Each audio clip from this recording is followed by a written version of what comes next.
What was the biggest bullet you dodged? Was going to move to a different apartment complex last month. Got injured at work and lost hours. Therefore, couldn't come up with the deposit money in time. Last week some asshat was cooking meth and caught the building on fire. When my great aunt passed away, I was helping to clean out her house. I am just dragging everything out of the basement and suddenly my dad is like, "Whoa, put that down gently and let's move away from here." So I put the weird metal tube type thing I am carrying down and get out of there. Turns out it's a mortar shell from when my aunt worked in a munitions factory during World War II. Bomb squad came and took it away.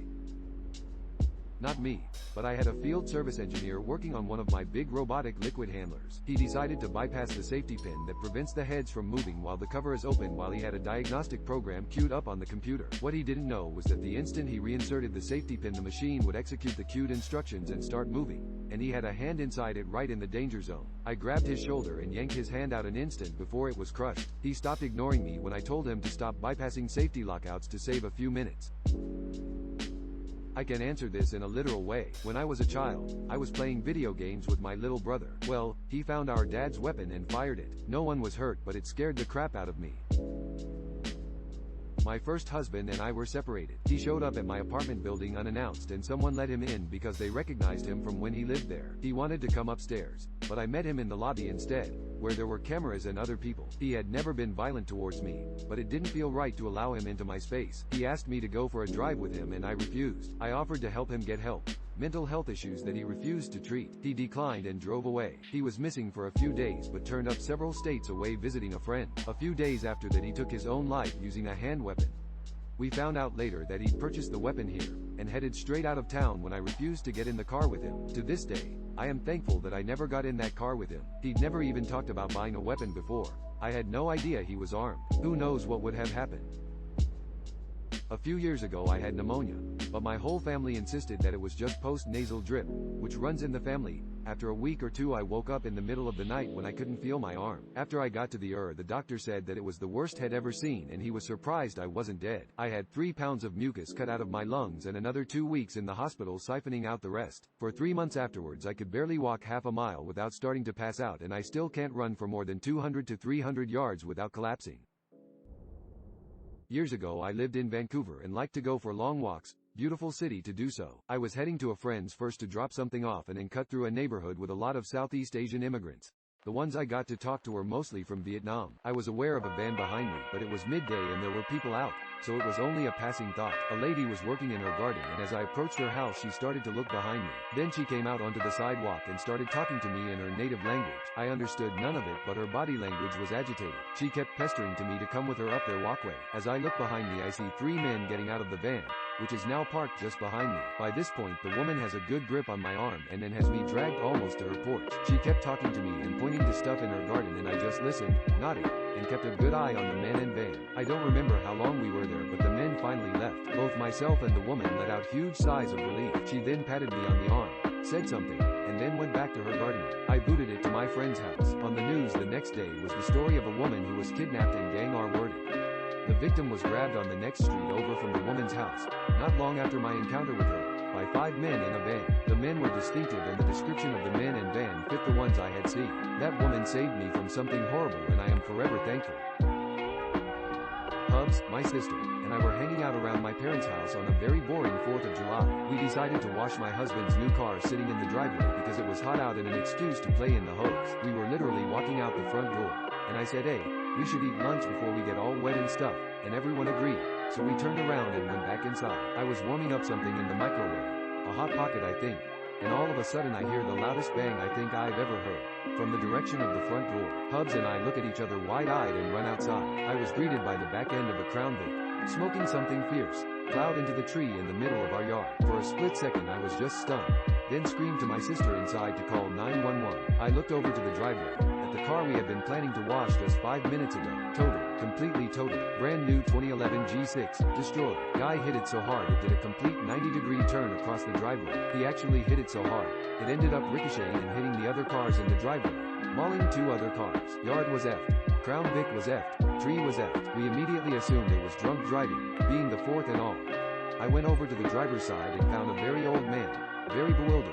unable to comprehend what I was saying but conscious. I will never forget the look he gave me. Confused, helpless, scared. I was on the line with the paramedics as they sent over the ambulances, and tried my best to follow their instructions. My sister was only 14 at the time, so I handled the call. Turns out dude was diabetic and had passed out behind the wheel due to low blood sugar. Hit the gas pedal with his weight as he passed out, and was plowing down our residential street at about 65 miles per hour. He jumped the curb, drove down the sidewalk past another house, then slammed into my husband's car, and subsequently, the tree. If we had been anywhere near that yard, driveway, I have no doubt one or all of us would have been seriously injured or dead. It was sheer dumb luck and timing that saved us. Huge bullet dodged. Or should I say, huge car dodged. Had a teacher in high school who was wicked sarcastic and witty, while also being a hard-ass grader. To me, the perfect teacher. Class was challenging but we were all laughing and having a good time. He was a great mentor and I continued to visit his class even after I graduated. One time, post-graduation, I was sitting in his office and I had just given him some art to decorate his classroom with and he was so excited he blurted, "I could kiss you." Something about the intense eye contact unsettled me, but I laughed it off. 17 why, oh girl. What can I say? Couple months later, he was arrested for having a sexual relationship with an underage student. My newborn needed to be rushed to a super high-level NICU to be put into a state of induced hypothermia, because he only had hours before he would suffer permanent brain damage. I live in a small town in the middle of nowhere. The small town next door just barely upgraded their hospital to have that hypothermia suite, one of only a few in Texas. He's doing great, no sign of any damage. My dad was a truck driver in the oil field in Canada. He worked a lot of long hours and every single day, so on weekends he would bring me and my younger brother on some of his jobs. We were on location and my little brother, 3 years, and me, 10 years, were waiting for him playing in cab of truck. My little brother opened the passenger door and my little arms closed it. Job's done.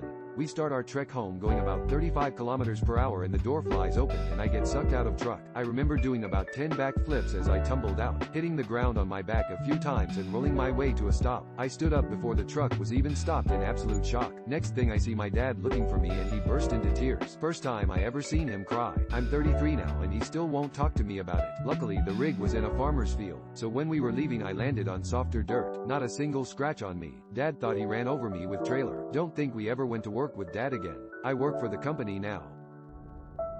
There was a pile of stuff that people would leave at our house when I was at university, coats and stuff. Moving out day and we found a random samurai sword in the pile. We were messing about with it trying to make it go, swoosh. I was stood facing my brother while he was swooshing it when the blade dislodged from the handle, flew straight past me and stuck horizontally into my headboard. So yeah, my brother nearly impaled me while messing around with a random sword we found after a house party. I survived a rocket attack that landed about 10 meters from me, very close to where we were standing. We were so close to the launch site that the warning alarm came after the rocket had already impacted. Thankfully, we were able to dive under a vehicle for some shelter and the three of us made it through unscathed. Many years ago, my flight had just landed at Chicago O'Hare and the plane was taxiing when the pilot suddenly slammed on the brakes. People were literally thrown forward against the seat in front of them. A few seconds later, another plane, taking off I think, went screaming by right in front of us. No explanation was given, though our imaginations provided a lot of gory details. Around 30,000 pounds. I was driving with my wife in town one snowy evening and we had pulled up to a stoplight. I happened to glance up at the rear view mirror and saw a city bus heading towards us and rotating sideways. I hit the gas and pulled ahead into the intersection and left into the turning lane, and less than a second later, the bus went sliding through right where our car was. It came to a stop on the other side of the intersection and fortunately didn't hit anything, but 1 second or 2 feet difference and we would have had some nice spinal injuries. A friend had lost his job under suspicious circumstances. A few weeks later he asked me to take him to the bank. As I got near to pick him up I caught a train. He called to say never mind, he would get someone else. A few days later a friend sent out a message to a large number of our friends. This guy lost his job and was running a check cashing con. Can you cash this check for me? He'll pay you $50 if you do. The check is $500. He has no backing funds. You eat the whole amount. He did this to several friends in a few days to amass a few grand and was about to skip town when the cops got him. As a kid, after running errands in town with my mom, I was climbing into the backseat of our family station wagon. A semi-truck hit a power line pole down the street causing the still live wire to fall, bounce off the roof of the car and hang across the open door just a foot or two above my legs. Raised Catholic, I wondered for a while after if I had actually died that day and that the rest of what I thought was my life was my purgatory. After I had a stroke, I was in a coma and it didn't look like I'd wake up. The doctors asked my wife if they should let me go. I only exist because she said no. I didn't dodge a bullet so much as my wife blocked it for me. I stayed up all night before a day trip to Hong Kong. You know that days when you haven't slept, you're just kinda robotic and doing the human stuff. Nearly zero awareness of anything? Well, I went to cross a street and my friend behind me snatched my shoulder and yanked me backwards just in time to feel the whoosh of a double-decker bus breezing past us. I just looked at him like, oh, thanks man, and it took a whole extra minute for my brain to process I would be effing dead had he not grabbed me. Like, subscribe, and check out our TikTok for more content. See you next time.